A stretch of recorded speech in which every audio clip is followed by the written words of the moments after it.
아니, 그게 말이 돼요? 지금은 밤인데요?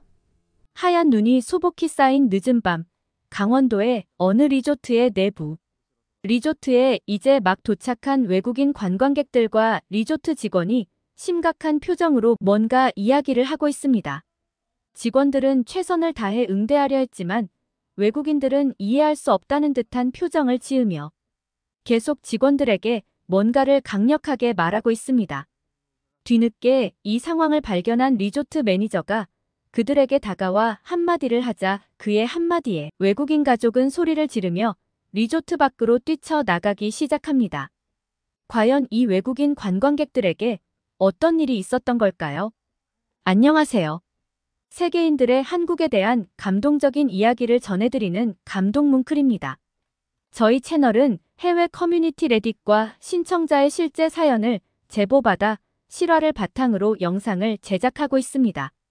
구독과 좋아요, 공유 알림 설정은 영상 제작에 큰 힘이 됩니다. 오늘의 이야기 지금 시작합니다. 안녕하세요. 저는 멕시코에 살고 있는 카미라라고 합니다. 현재 저는 대학에서 디자인을 전공하고 있습니다. 부모님께서는 멕시코에서 큰 식당을 하고 계십니다. 날마다 식당은 손님으로 넘쳤고 저는 방학 되면 항상 식당에서 부모님 일을 도와드리곤 했습니다. 저는 어릴 적부터 뭐든 열심히 일하는 성실한 아이였습니다. 부모님께서는 제가 어릴 때부터 많은 것을 알려주셨고 특히 어머니께서 손으로 만드는 음식은 정말 맛있었습니다. 그렇게 식재료도 손수 키워가며 처음에는 작은 식당으로 시작했습니다. 점점 사람들 사이에 소문이 나기 시작해서 저희 집은 유명해지기 시작했습니다.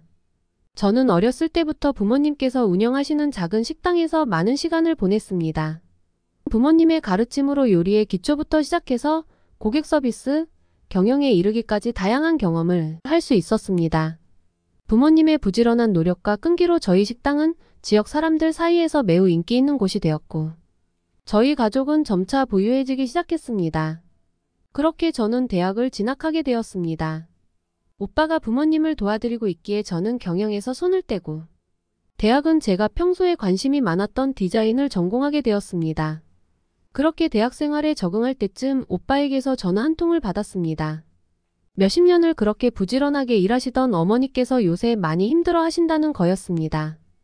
대학 생활을 위해 떠나온 집을 몇 달 만에 가게 되었습니다. 몇 달 만에 뵌 어머니의 얼굴이 많이 힘들어 보였습니다. 그도 그럴 것이 몇십 년을 하루도 빠짐없이 일을 하셨으니 지치실 만도 했습니다. 저와 오빠는 그날 밤 많은 이야기를 나누었습니다. 그래서 이번 겨울에는 부모님이 반대하셔도 무조건 부모님과 함께 가족여행을 가기로 계획을 세웠습니다. 부모님께서는 1년 365일 동안 저희를 위해서 하루도 빠짐없이 식당을 여시며 일에 매진하여 살아오셨습니다. 저와 오빠의 대학 등록금과 용돈, 게다가 저는 따로 나와 사니 제 생활비까지 모두 부모님께서 해주셨기에 아마 하루도 쉴 수가 없으셨을 겁니다. 저와 오빠도 방학 때 아르바이트를 하기는 했지만 저희가 다니는 대학이 국립이 아닌 사립대학이다 보니 등록금만 해도 어마어마해서 아마 더 쉴 새 없이 일을 하셨을 겁니다. 하지만 부모님 건강보다 더 중요한 것은 없다고 생각했기에 오빠와 제가 그동안 모아놓은 돈을 가지고 가족여행을 계획한 것이었습니다. 저와 오빠는 가족들이 모인 자리에서 이제 부모님께서 연세도 있으시고 하시니 어느 정도의 휴식이 필요하다고 말씀드리면서 이제껏 한 번도 다 같이 가족여행을 간 적이 없으니 이제 우리 가족만의 시간을 가지는 것도 중요하다고 말씀드렸습니다. 그리고 이제 오빠도 졸업을 하니 오빠에게 식당 경영을 맡기고 부모님께서는 이제 부모님의 생활을 누리시라고 오빠가 부모님을 설득했습니다. 처음에 완강하게 거부하시던 어머니께서도 오빠와 저의 진심을 아시고 이제부터라도 1년에 한 번 정도는 식당 문을 닫고 가족여행을 다니는 것에 찬성하셨습니다. 평생을 멕시코에서만 살아왔던 저는 해외여행이라는 새로운 경험에 벌써부터 마음이 두근거렸습니다. 이런 느낌은 저만이 아니었어요. 어머님께서는 이제 나이를 더 먹으면 먼 나라는 더 못 가게 될 것 같으니 한 살이라도 젊을 때 멕시코가 아닌 다른 먼 나라로 가보고 싶으시다고 하셨습니다. 그래서 저는 대학 다니면서 한국어 학원에서 일했던 경험을 떠올리면서 부모님께 한국이라는 나라에 대해 설명해 드렸습니다. 인터넷으로 여러 영상들도 보여드렸더니 어머니께서는 한국의 사계절 중 겨울이 너무 아름답다며 실제로 가서 눈을 직접 보고 싶다고 하셨습니다. 그래서 마침 한국을 다녀온 오빠 친구의 도움으로 많은 정보를 얻은 후 한국으로의 여행 계획까지 마치게 되었습니다.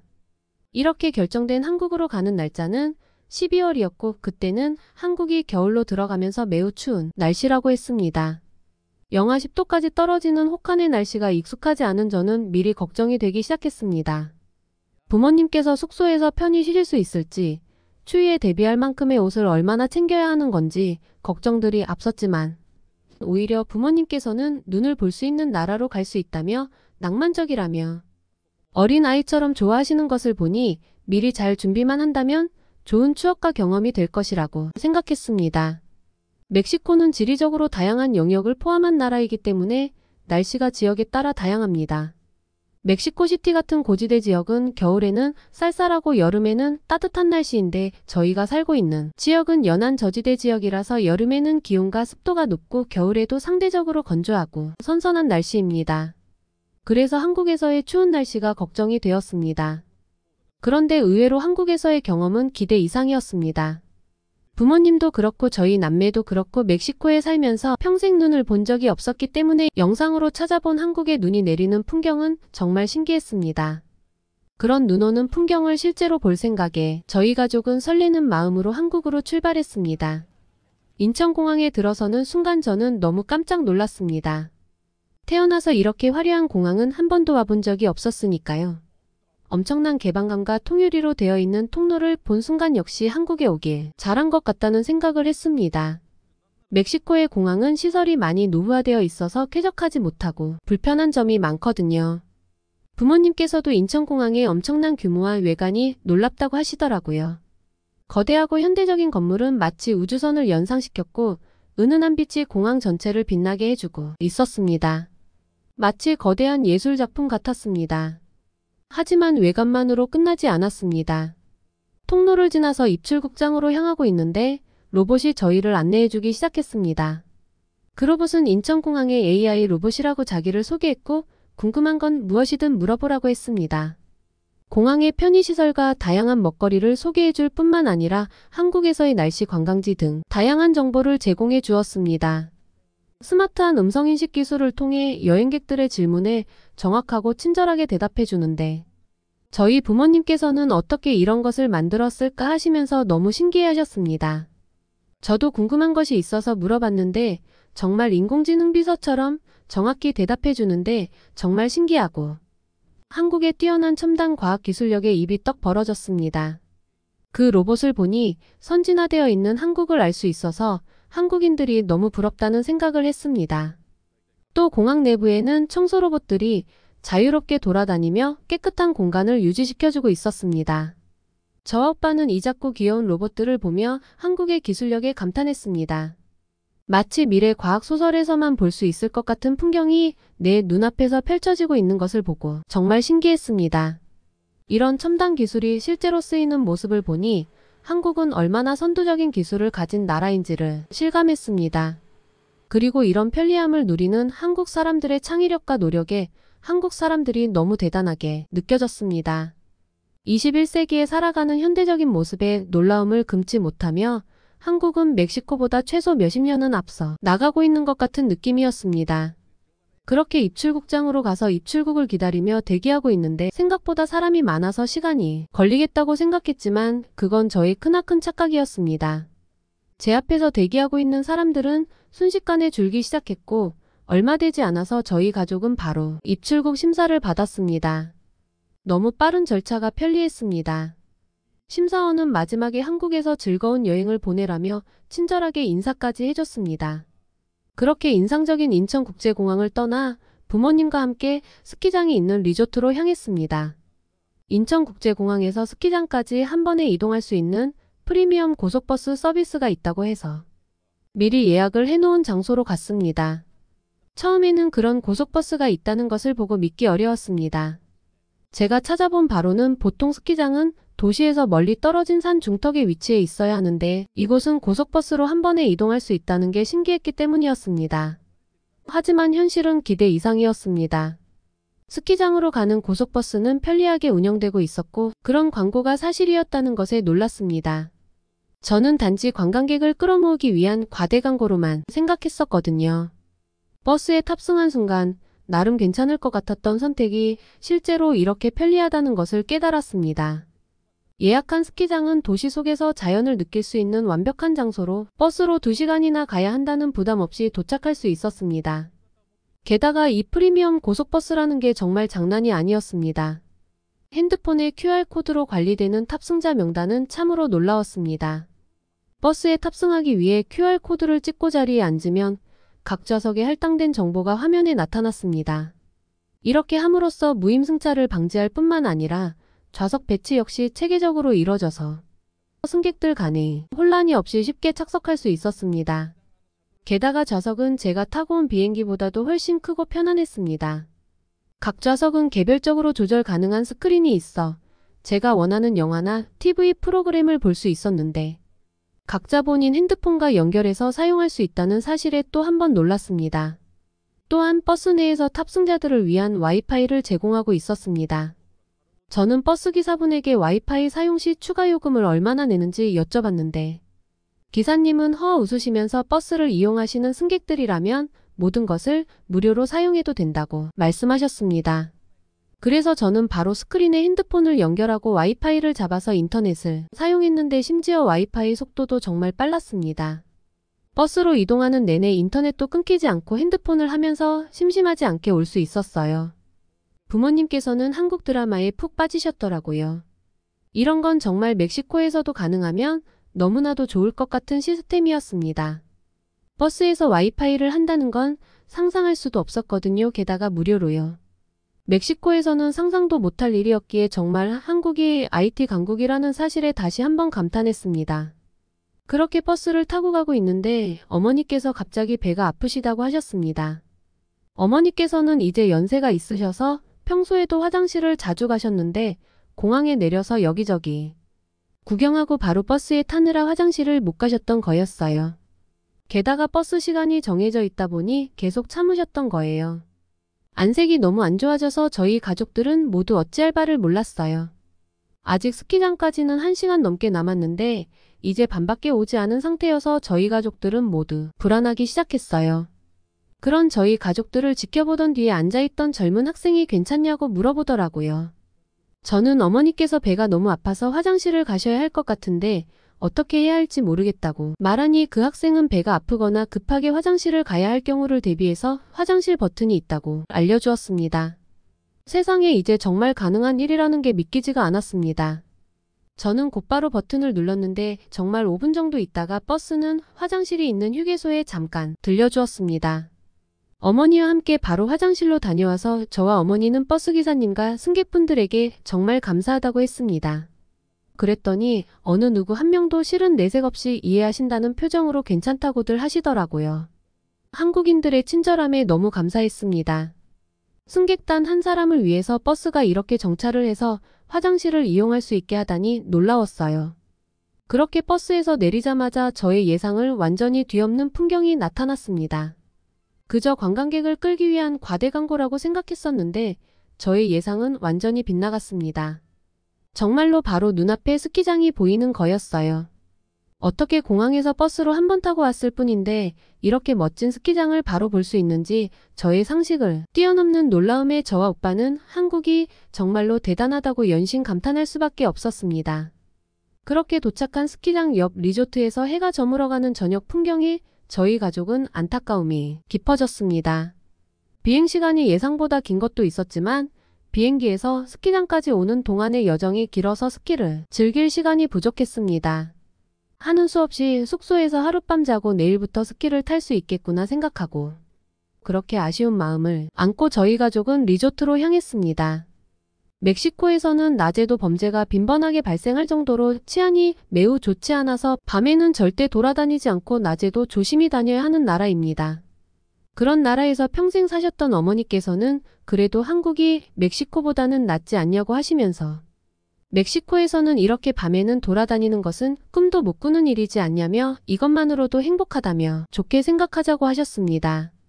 여행 오기 전 조사한 것처럼 한국은 밤에도 안전하게 다닐 수 있는 나라라고 했던 것을 직접 제가 체험하니 너무 신기했습니다. 여기에서는 밤에도 안전하게 산책할 수 있고 정말로 리조트 근처에서 경찰과 갱단 간의 총격전 같은 일이 일어나지 않았습니다. 멕시코에서의 일상에서는 상상조차 할 수 없었던 안전한 분위기에 저희 가족은 신기했습니다. 한국에서는 밤에도 안심하고 다닐 수 있다는 새로운 경험에 감사했습니다. 한국 스키장의 안전하고 평화로운 분위기에 저희 가족은 안도감과 내일부터 겪을 새로운 경험이 기대되기 시작했습니다. 그렇게 데스크로 가서 체크인을 하려고 하는데 직원이 예상치 못한 질문을 던져왔습니다. 직원은 저희에게 저녁에 스키를 이용하실 건가요? 라고 물어봤습니다. 저와 오빠는 처음에는 이해하지 못했고 무슨 뜬금없는 얘기인지 물었습니다. 그러자 직원은 스키장이 밤늦게까지 이용이 가능한데 이용하실 거면 그에 맞게 설명을 드릴 수 있다고 했습니다. 오빠는 그 직원에게 위험하지 않느냐고 물었고 직원은 놀라운 대답을 했습니다. 그 직원은 여기는 한국이고 어디를 가든 안전합니다. 밤에도 산책해도 될 만큼 안전한 곳입니다.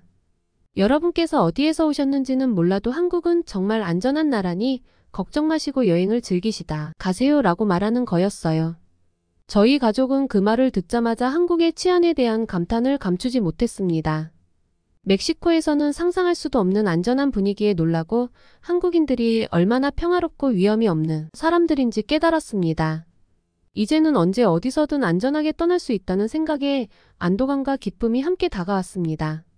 이 정도면 세계에서 가장 안전한 곳이겠다며 한국인들이 부럽기만 했습니다. 리조트에 들어와 객실로 향하는 통로 창문 밖으로 수북히 쌓인 먼지가 뿌옇게 보였습니다. 그것을 보며 아무리 좋은 한국이라고 해도 이런 작은 창문까지는 청소를 제대로 하지 않는구나 생각하며 그렇게 먼지를 손으로 닦으려고 했는데 창밖에 펼쳐진 광경에 제 몸이 얼어붙었습니다. 창문에 쌓인 것은 먼지가 아니라 하늘에서 내리는 우아한 눈이었습니다. 저는 태어나서 평생 눈이라는 것을 실제로 본 적이 없어서 이게 차마 눈이라고 상상도 하지 못했습니다. 저는 곧바로 가족들을 불렀고 어머니는 그 모습을 보며 아이처럼 좋아하셨습니다. 저희 가족은 짐만 객실에 던져두고 모두 뛰쳐나왔습니다. 어떤 고요한 풍경이 펼쳐진 것처럼 저희 가족은 모두 자리에 서서 눈이 내리는 풍경을 감상했습니다. 한국에 오지 않았다면 아마 평생 상상조차 할 수 없었던 일이었을 테죠. 눈을 바라보는 저희 가족들의 얼굴은 세상에서 가장 행복한 순간을 경험하고 있는 듯 했습니다. 이런 멋진 곳에서 앞으로 일주일이나 머물게 된다는 사실에 한국을 알게 된 것이 마치 신의 축복이 우리 가족에게 쏟아지는 듯한 기분이었습니다. 한국의 공항시설, 교통시스템, 첨단 설비로 운영되는 가게들, 한국인들의 남을 배려하는 친절함, 그리고 안전한 치안까지 모든 것이 생각보다 완벽했습니다. 이 모든 것을 유지할 수 있다는 것은 한국이 참으로 부유하고 발전된 국가임을 실감케 했습니다. 가장 감동적인 점은 이 모든 것을 이끌어내는데 이주민 없이도 한민족의 힘이 충분하다는 사실이었습니다. 이 부분에서 느껴지는 존경스러움은 말로 다 할 수 없을 정도였습니다. 한 주 동안의 짧은 여행을 마치고 집으로 돌아왔지만 한국에서의 기억은 계속해서 저희 가족의 마음속에 남아 있습니다. 집으로 돌아와서 이제 봄, 여름, 가을의 한국의 모습을 찾아보며 부모님과 다음번엔 어디를 갈지 행복한 상상에 빠져 있습니다. 아마도 내년에는 가을쯤 가족들과 함께 한국으로 여행을 떠날 것 같습니다. 어머니께서 이번에는 한국의 단풍이 보고 싶다고 하시네요. 여행을 다녀와서 부모님의 삶의 활력이 생긴 것 같아 그 모습을 바라보며 오빠와 저는 또 열심히 돈을 모으고 있습니다. 저희 가족이 행복한 추억을 갖게 해준 한국과 한국인들에게 너무 감사하다고 말씀드리고 싶어요. 오늘의 사연 어떠셨나요? 오늘 이야기가 좋으셨다면 구독과 좋아요 눌러주시고 주변의 많은 분들에게 공유해주세요. 사연자분에게 응원과 격려의 말씀들을 댓글로 남겨주세요. 감동 뭉클에서는 여러분의 마음들을 모아 사연자분들에게 전달해드리고 있습니다. 감동적이거나 재미있는 실제 사연들을 제보받고 있으니 소개해주고 싶은 사연이 있으시면 위 메일로 제보해주시기 바랍니다. 오늘도 여러분의 하루에 작은 즐거움이라도 되었기를 바라며 지금까지 감동 뭉클이었습니다. 구독과 좋아요는 영상 제작에 큰 힘이 됩니다. 끝까지 시청해주셔서 감사합니다. 다음에 더 좋은 영상으로 찾아뵙겠습니다.